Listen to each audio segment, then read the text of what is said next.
Hey everybody, welcome back to another Dice Tower review. My name is Z Garcia. I'm Camilla Cleghorn. I'm Chris Yee. Today we're going to be talking about Captain's War. This is a roll and write game, which specifically says roll, write, attack, right there on the box.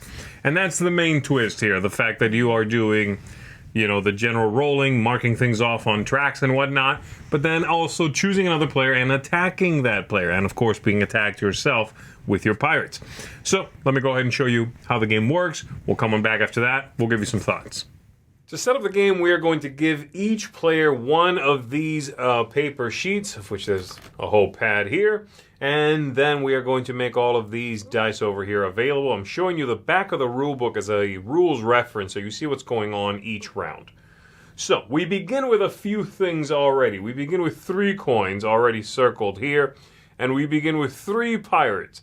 These 3 circled of varying strengths. So you can see here, and they go all the way up to the pirate represented by this cannon, which is 6 strength, all right? There are a few different areas. You have the money track around the outside, and if anyone ever circles all the way up here, that's going to trigger the end of the game. We've got 2 tracks of advancements. We've got over here these pirate things that you can acquire, a parrot and a fancy hat, and that's going to be acquired over here, and you can advance this track, which will net you some victory points down here, and get you a bonus if you do it before other players. And then we've got here better ships that, again, you will unlock as you buy them from these spots here and advance yourself down on this track, getting victory points there as well. If you get a bonus here and a bonus here, that will also trigger the end of the game. And then lastly, the thing that could trigger the end of the game is being involved in 5 fights. As an attacker or as a defender, if you're involved in 5 fights, you see this symbol right here, that means that triggers the end of the game. So one of those 3 things will do it. On a player's turn, and everyone is doing something on every turn, but let's say it's my turn to roll the dice. I'm going to pick up all of these, and I'm going to roll them. I'm going to now, from all of these dice, I'm going to select one that I want to set aside and make sure no one else has access to it. And these dice represent a few different things, so let me show you what that means. This one here is the pirate die, and it would give you a free pirate of that type.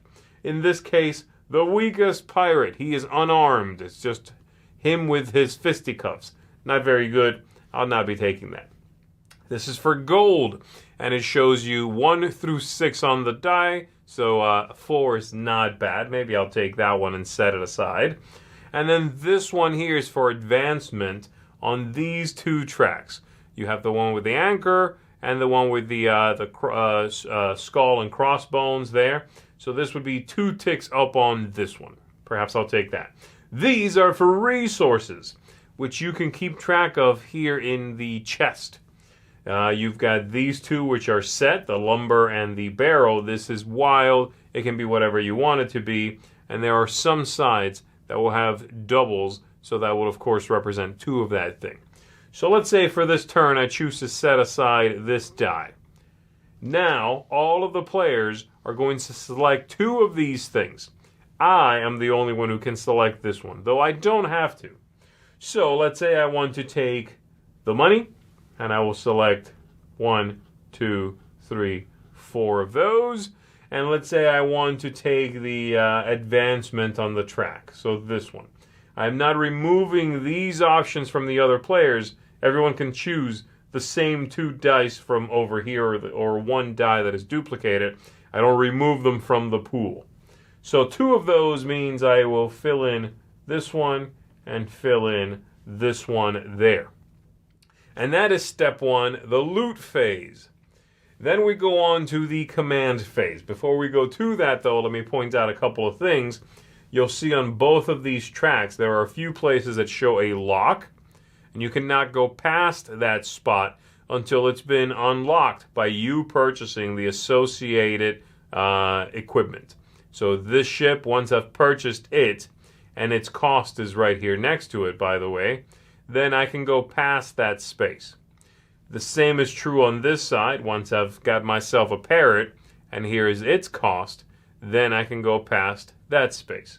And there's also a few bonuses along the way that as you fill in, you'll get the associated bonus. Once I fill in this circle, I'll get 3 coins, and so on. Over here, there are some resources I can gain, plus a couple of battle bonuses, this one up here, and then this one way down here, that I'll talk about in a little bit.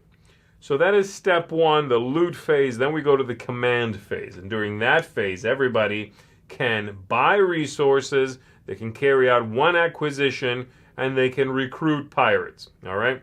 So buying resources is listed up here. You can always buy any resource you want to for 3 coins. So if I'm short something, I could choose to spend my gold, cross it out, and then circle the necessary thing I'm missing. It can be pearls, lumber, the gems here, or these barrels. All right? They all cost 3. The ones near the top here are going to be used more frequently, all the way down to the barrels, which are needed less frequently among these various things here. So there we go. That's one of the things I could do as much as I want to. I can buy resources.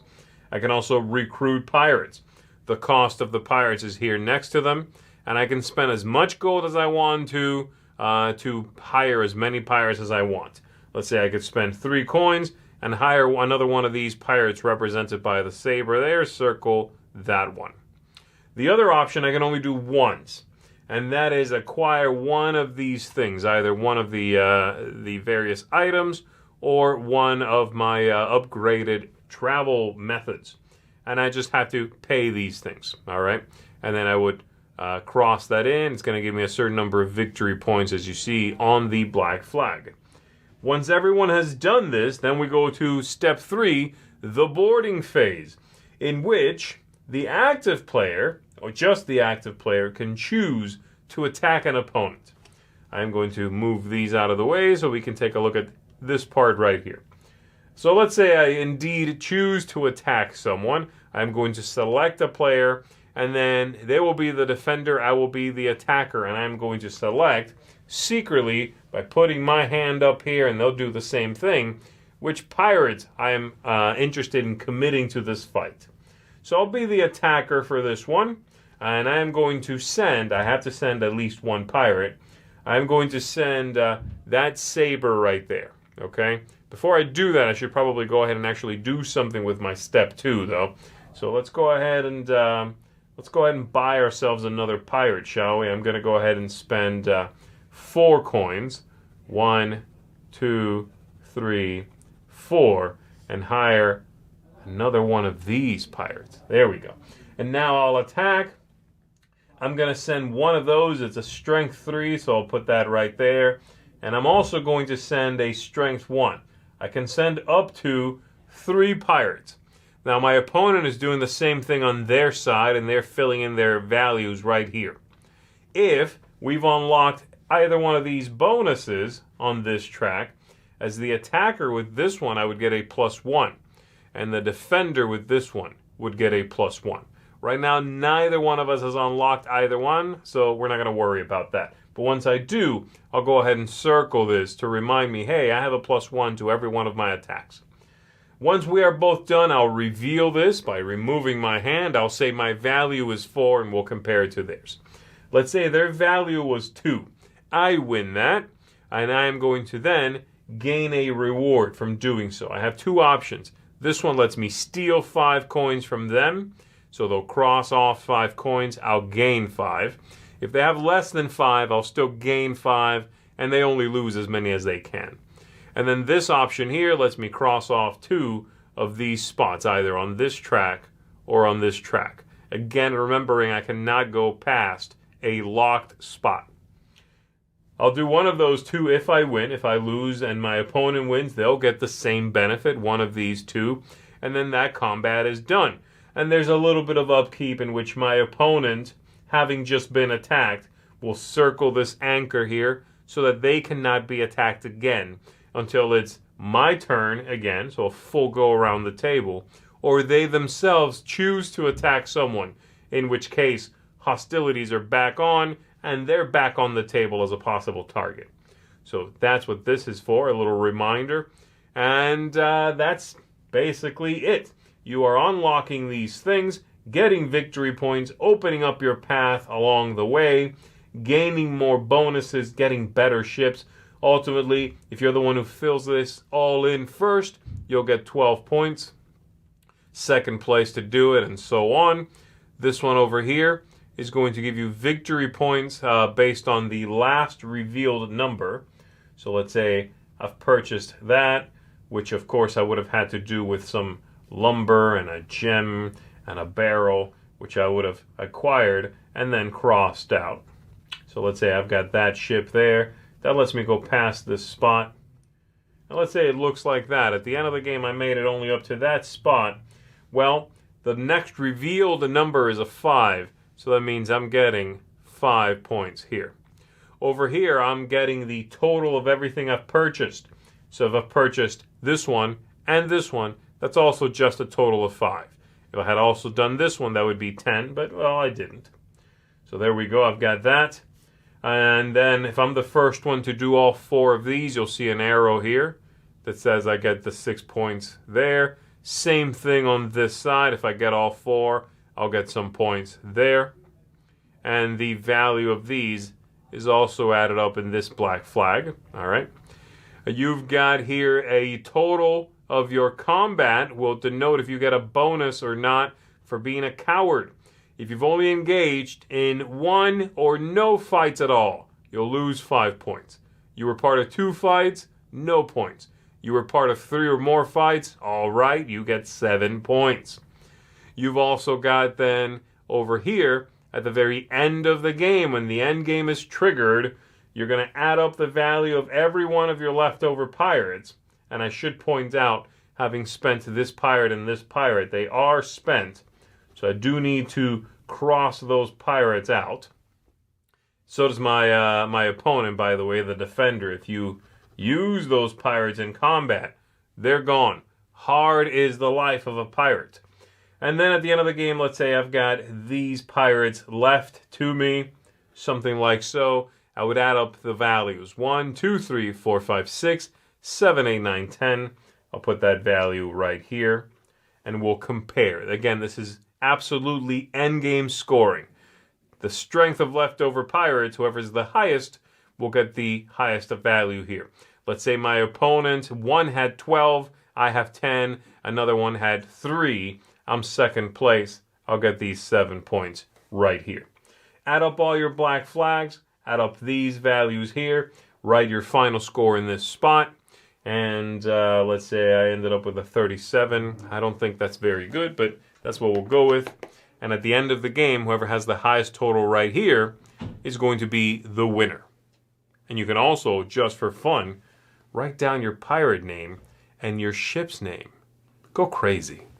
All right, that's the game. So let's talk about this one. How do you guys feel about the more roll and write part of this game? And I guess just roll and writes in general. What's the vibe on this one? Because it does feel a little sort of like 2 games, doesn't it? Like 2 games brought together. Roll and write.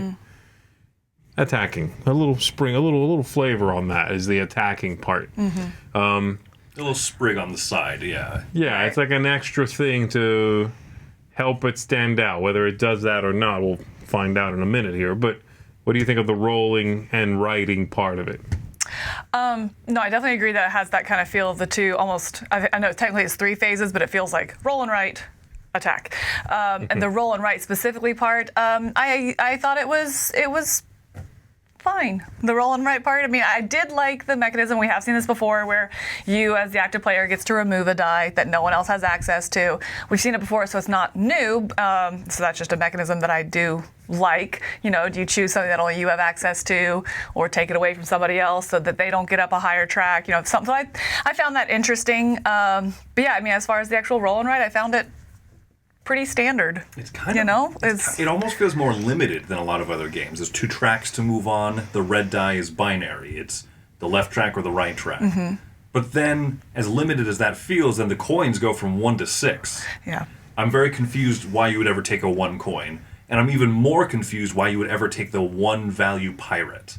I think I think the dice distribution's a bit odd. The roll and write part is a little bit limited, but it is fun. I like getting the pirate accoutrements or upgrading your ship and being able to move further on the tracks. It's competent, and it's kind of fun, but a bit limited. It's kind of by the numbers, isn't it? I mean, that's the thing. You're saying it's fine. You're saying it works. You know, that's kind of what you're saying. I sort of agree. That doesn't preclude it being fun. It can be fun, and you know, I like tying that to thematically what you're doing. You know, getting better ships and the pirate stuff and what. Yeah, it's fun. It's just not particularly impressive, I suppose. You look at it and play with it and go, this functions, and I am enjoying doing those things. Right. Go ahead. I think I struggle too, like with the tension. So I talked about removing that die that the other players don't have access to, and you're the active player. And I think I wanted there to be more tension in that as well. I wanted it to be more. Oh no, don't take the one I want, don't take the one I want, because there's so many dice that it's like, okay, well if you take that one, then I'll do this. You take that one, I'll do this. You take that, you know what I mean? Like there's always workarounds. I felt like dice distribution is so crazy. Like you were saying, that you can almost always, when somebody rolls, you can be like, oh, they're taking 6 coins. Because why wouldn't they take 6 coins? You know what I mean? That's 2 resources. Right, like absolutely they're taking that. If you roll 6 coins, you're removing that from the pool. Right. Because I guarantee you, every player around the table, one of their 2 dice, it's 6 coins. Yes. Right? If you roll the best pirate and you don't remove it. In fact, this last game, the only moment of tension we had when it comes to the rolling was someone rolled 6 coins and the best pirate. Right. And it's like, oh, and it's like, okay, well, which of the 2 are you removing? Right. And then taking those 2. Because you know you're taking those 2. Mm-hmm. The counterpoint of that is I'm grateful that there's never like a die roll where someone just removes a die and everyone else at the table goes, oh, there's nothing to do this turn. Sure, that's true. Yeah, so it's not crushing, but at the sacrifice of being a little less interesting. Mm-hmm. Yeah, I guess so. All right, so let's talk about then the fighty stuff, and we should throw in with that the theme. Because I think the theme here and the look of the game is really cool. Absolutely. I really like the piratey stuff. I think it's cartoony, but it's fun. It's very buoyant of a theme. It really sort of bounces along in a fun, piratey, silly, cartoony way. Yeah. I think the attacking comes hand in hand with that, and it's, again, not revolutionary in any way. You hide your values, you write some down, but it has that little bit of push your luck. We did have moments in which we played and we found ourselves just underestimating each other, right? Like this last time we played, I fought you twice, or technically, I forget who started the fight, but twice in a fight with you, I was 1 under you. Yeah, 4-3, 5-4. Yeah, and it was like, oh, come on, I can't get this right. And another time you fight someone else and it's you commit 8 and they straight up commit 0. Yeah, right? it's like, oh, okay. So I thought that was fun. You know, it's an interesting aspect of this game.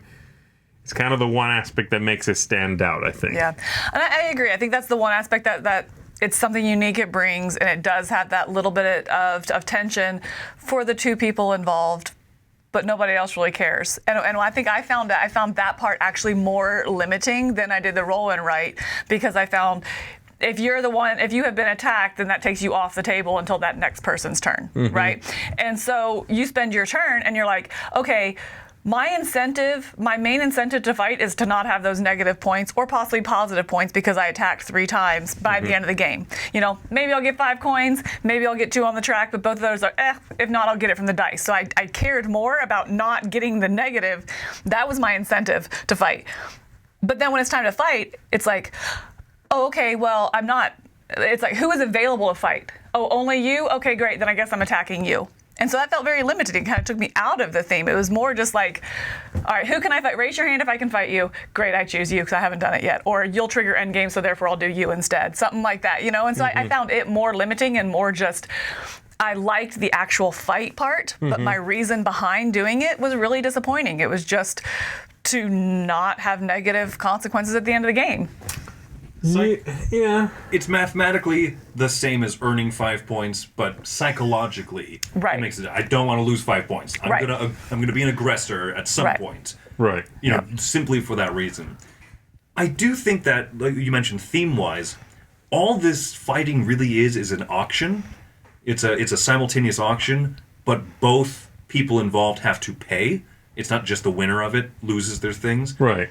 But because of the pirate theme, I think it makes it a little bit more lighthearted and fun. Because usually I really dislike auctions where I bid 3 blind auctions, yeah. and then I lose my stuff anyway. Yeah. But it works in this one. I think it's because of that, just the theme, and the feeling of collecting the pirates, building up your crew. Like, I'm going to send off my 6 and my 2. All right, let's see what happens. You know. I disagree with the this idea of the fact that the attacks are infrequent, or that you only find yourself attacking because you have to detracts from it. I actually liked that every turn is not roll, write, attack. I don't think I would like that game as much. If literally every round I would circle some things, cross off some things. Okay, now we fight. Now we do this auction. If I did it every time, I think I would find it draining, or I would just find it kind of mathematical at that point. I like that I take most turns in this game. I'm just advancing on tracks, marking things, buying things, and every few turns I'm like, okay, there's a fight. It makes it a little more special. It makes it a little different for me. So it punctuates those moments with action, or Chris pronounces it auction, but same thing. So I did like that, and now I will say I thought scaling, I don't think the game scales particularly well.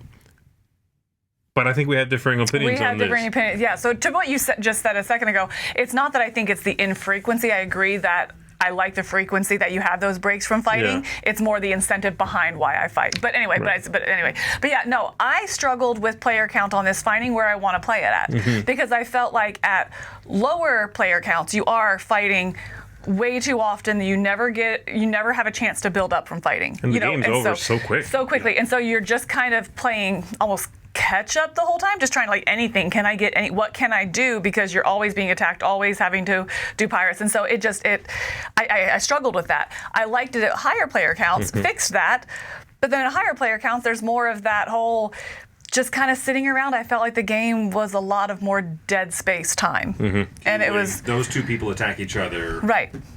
And again, okay, who can I attack? No, because you attacked him and he attacked you, and okay, so there's 1 out of 5 people that I can attack. Great, I guess that's my obvious action. And so I just felt it more, I struggled knowing they both have huge deficits in that. I definitely liked it better with more. I think the game does not scale down for me personally very well. 5 players, fun. I'm not bothered by the fact that my targets are limited. I'm not bothered by the fact that attacks are happening across the table and I'm sitting here. That's such a quick process. Didn't bother me. And they're hurting each other. That's great. They're both losing stuff, unless they don't commit anything at all, right? But so I didn't find that to be a problem. Whereas at 3 players, I found it to be too fast. It's too much. The game just flies by before you've done anything. So I think it scales up much better than down. I'd agree with that. I agree that there's the weaknesses at each player count, but I would probably play it with 4 or 5 or so, rather than the lower side of things. Yeah. All right, now before we jump into our final thoughts here, one little thing I do want to mention. In the game, in the box, you are getting a stack of cards here, which give you this is in quotes, story to follow along. And then from in here, you open this envelope 1, envelope 2. It's just more things to mark off. Cute, it's fine. The last card in this pack even is stay tuned for the next thing, where a Kraken might show up or whatever. Spoiler alert. But this is fine. This is not a hit on it. This is not adding or subtracting from my score. It's not a big deal. It's more things to mark off. Okay? Exactly. Yeah. All right, so final thoughts and final scores here. Who wants to start? I'll go ahead. I'm going to give this game a 6. I think that the fun parts of it are fun, but the limited and the run-of-the-mill parts of it are exactly that. It would be neat if the roll and write systems were a little bit more clever. I would really get behind this game. But I enjoy committing the pirates to the fight. I think that really elevates this game from a lower score to a 6 for me. I'm giving it the same thing. I'm also giving it a 6, and I think I could see myself choosing this one over other roll and rides. Add 5 players, add 6 players, because then you have a little something extra you're doing. You know, it's the roll and ride is kind of by the numbers, but then yes, the theme starts to come out a little bit for me at those player counts, the attacking, all of these other things. But it can't really go toe-to-toe with some of the better roll and rights out there that do clever things, that bring innovation to the table, or just things that make it go, oh, interesting. Okay. There's nothing in here like that. Yeah. I'm not coming in much higher. I'm coming in at a 6.5. I think this was a little better than fine. You know, it was, I would play it. I'd have a hard time telling someone, oh, go get this. This is great and new. I like I said, I kind of have issues at every player count. I have no interest in playing a 6-player, 4, maybe 5 again. But I think my favorite part was the actual tracks and the tension of that, of like, you know, you have to unlock the track and able to go up it, you know, kind of getting that timing down. I just wish there was a little bit more with the attacks. You know, I just feel like there's just something missing from them, some reason to do it. That isn't just points. I don't care if I do it or not. You know, I want some incentive behind it, a little bit more than just 5 coins or 2 on the track that maybe you're not ready to go up. So I'm coming in at 6.5. I think it's a little more than fine. A little more than fine. Captain's War, so about the same score here across the table, 6.6, 6.5. I wouldn't necessarily dissuade you from getting this if you see it and you love the theme and you're a big fan of roll and rights. And it's gorgeous. It's so pretty. I just also would not necessarily persuade you. Okay? That is Captain's War, everybody. Thanks very much for checking this out. My name is Z Garcia. I'm Camilla Cleghorn. I'm Chris Yee. Arr.